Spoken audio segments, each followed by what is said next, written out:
भदवा की चौथ माता की कहानी। एक बुढ़िया माई के ग्वालिया पछालिया नाम का एक बेटा था।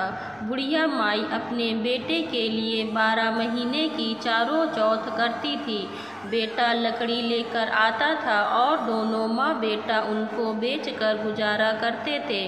बुढ़िया माई रोजाना लकड़ी में से 2 लकड़ी रख लेती और चौथ के दिन बेटे से छुपकर बेचकर सामान लाती थी और 5 पुआ बनाती थी। एक पुआ गणेश जी महाराज को, एक चौथ माता को चढ़ाती, एक ब्राह्मण को और एक अपने बेटे को खिलाती थी और एक पुआ खुद खाती थी। एक चौथ के दिन बेटा अपनी पड़ोसन के घर गया। वह पुआ बना रही थी। जब उसने पूछा कि आज क्या है जो पुए बना रखे हैं, तब वह बोली, मैंने तो आज ही बनाए हैं, पर तेरी माँ तो चारों चौथ को पुए बनाती है। उसने जाकर माँ से पूछा, माँ तू रोज़ पुए बनाती है, मैं इतनी मेहनत से कमाता हूँ। बुढ़िया माई बोली, मैं तो चौथ माता का व्रत करती हूँ। वह बोला कि तू मुझे रख ले या तो तू चौथ माता को ही रख ले। बुढ़िया माई बोली, मैं तो तेरे लिए ही चौथ का व्रत करती हूँ, इसलिए मैं तुझे छोड़ सकती हूँ, पर चौथ माता को नहीं। जब बेटा घर से जाने लगा तो बुढ़िया माई बोली, तू जा रहा है तो मेरे हाथ में से यह आखा लेते जा, जहाँ संकट आए वहाँ ही पूर देना। बेटे ने सोचा बात झूठी है, पर ले चलने में क्या बुराई है। वह चलने लगा और वह थोड़ी दूर पहुंचा ही था कि उसने देखा कि खून की नदी बह रही थी। कहीं से भी रास्ता नहीं मिला तो आखा पूर कर बोला कि चौथ माता, अगर तू सच्ची है तो रास्ता हो जाए। ऐसा कहते ही झट से रास्ता मिल गया।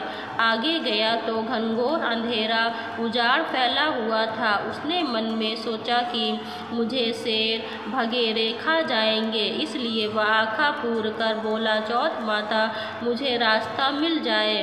और तब जल्दी से रास्ता मिल गया। वह आगे चला गया। जाते जाते एक राजा की नगरी में पहुंचा। वहां का राजा रोजाना एक आदमी की बलि देता था। वह एक बुढ़िया माई के पास गया। वह बुढ़िया माई रोती जा रही थी और पुए बना रही थी।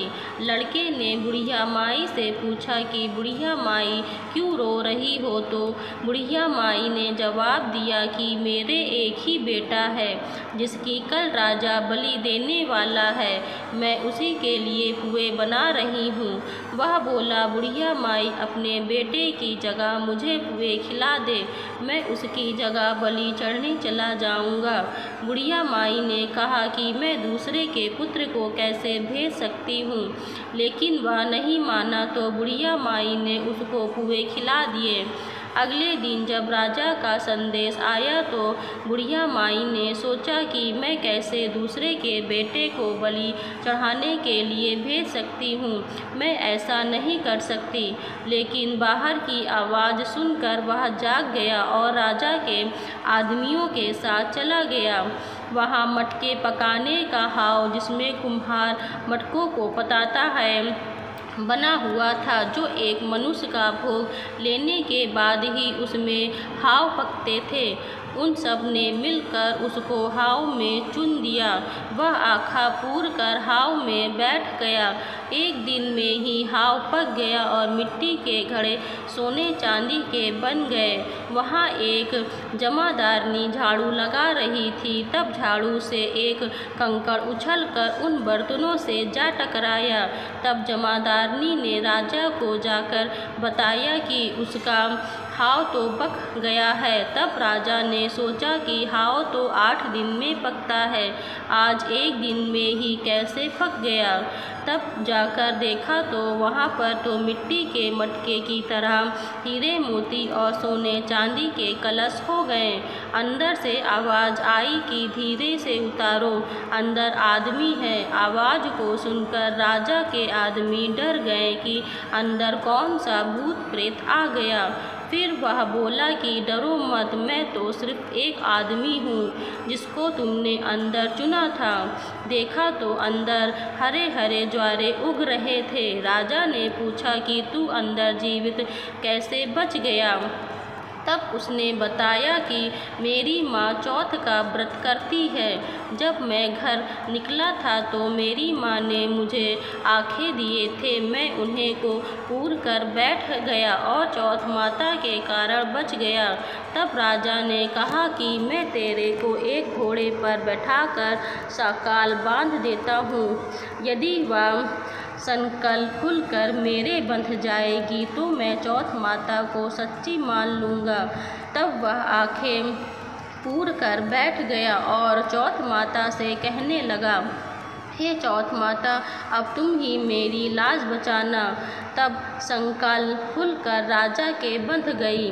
राजा ने अपनी बेटी की शादी उस लड़के से कर दी और बहुत सा धन दौलत देकर विदा किया।